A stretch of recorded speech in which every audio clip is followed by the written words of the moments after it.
নমস্কার, কেমন আছেন সবাই? ওয়েলকাম টু মাই চ্যানেল ছোট্ট লাইফ। এবার যাওয়ার পালা, গোয়িং টু ব্যাঙ্গালোর। তো যাই হোক, ব্যাগগুলো সব গোছানো হয়ে গেছে। আর এটা আমাদের বাড়ির ফ্রন্ট সাইড। তো সেখানে দেখালাম একটু, তারপরে বেরোনোর পালা। তো আজকে যাবো দিদিদের বাড়িতে, তারপরে সেখান থেকে ট্রেন তারপরের দিন। তো সেই জন্য আর কি গুছিয়ে গাছিয়ে বেরোচ্ছি। এখন বিকাল 3টে, 3:30 বাজে।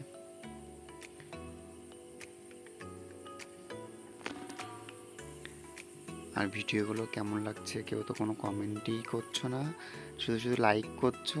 আর মানে লাইকও হচ্ছে না, শুধু ভিউ মানে শুধু দেখছো, এটাই অনেক। জানি না কবে কি হবে।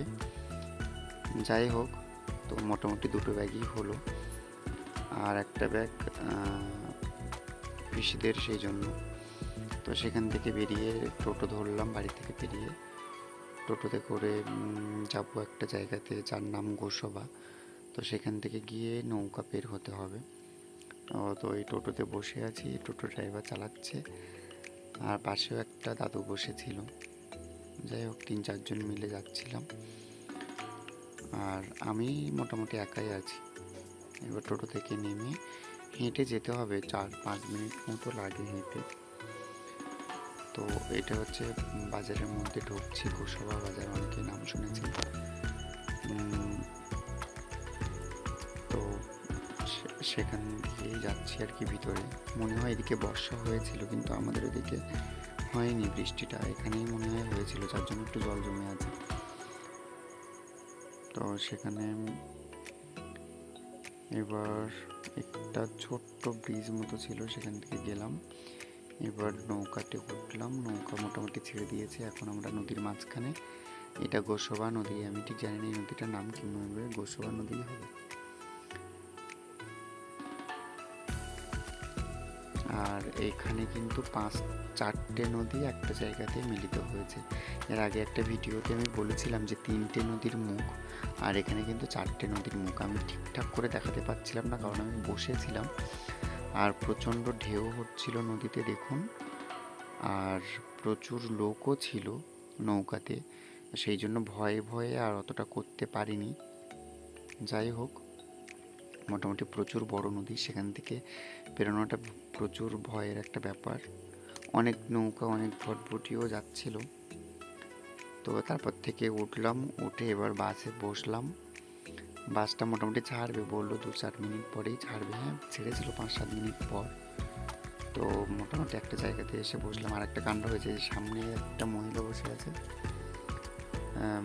তো আমি জানলার পাশেই সিটটা নিয়েছিলাম। তো উনি এসে বললেন যে আমাকে একটা সিট দাও, আমি জানলার পাশেই বসবো। তো আমি আবার সেই সিটটা তুলে, আমি ব্যাগটা তুলে নিয়ে তাকে একটা বসার জায়গা করে দিলাম। সে বসলো, আবার বসে আবার বলছে যে তুমি পিছনে যাও, আমার পাশে আর একজন মহিলা বসবেন।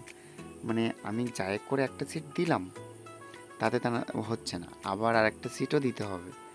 যাই হোক, তাও আমি সেই পিছনের সিটে আসলাম, সামনে মোটামুটি বসে আছে। এবার নামার পালা, নামবো। তো তার জন্য সেই নদীটা থেকে পেরিয়ে এলো। তো নামবো হচ্ছে ক্যানিং, ওখানেই দিদির বাড়ি। তো একটু আগে থেকেই দেখাচ্ছি আর কি। বাসটার মধ্যে মোটামুটি বিকাল, তো সন্ধে সন্ধে হয়ে গেছে, 5:30-6টা বাজে। তো সেই জন্য আর কি অতটাও ভিড় হয়নি। তবে এই ক্যানিংটা একটু দেখাচ্ছিলাম, নদীটা এর নাম মাতলা নদী। তো একটু দেখালাম, মানে অতটাও ভিডিও করতে পারিনি, যেহেতু আমি সেকেন্ড সিটে বসেছিলাম। আর এই হচ্ছে ব্যাপার। তারপরে প্লিজ প্লিজ প্লিজ সাবস্ক্রাইব করে দিন, আর লাইক কমেন্ট শেয়ার করে দিন। ভালো লাগলে অবশ্যই করবেন, আর ভালো লাগলে প্লিজ কমেন্ট করে কিছু একটা বলুন, খারাপ লাগলেও কমেন্ট করে কিছু একটা বলুন। নেক্সট ভিডিও আসবো খুব তাড়াতাড়ি।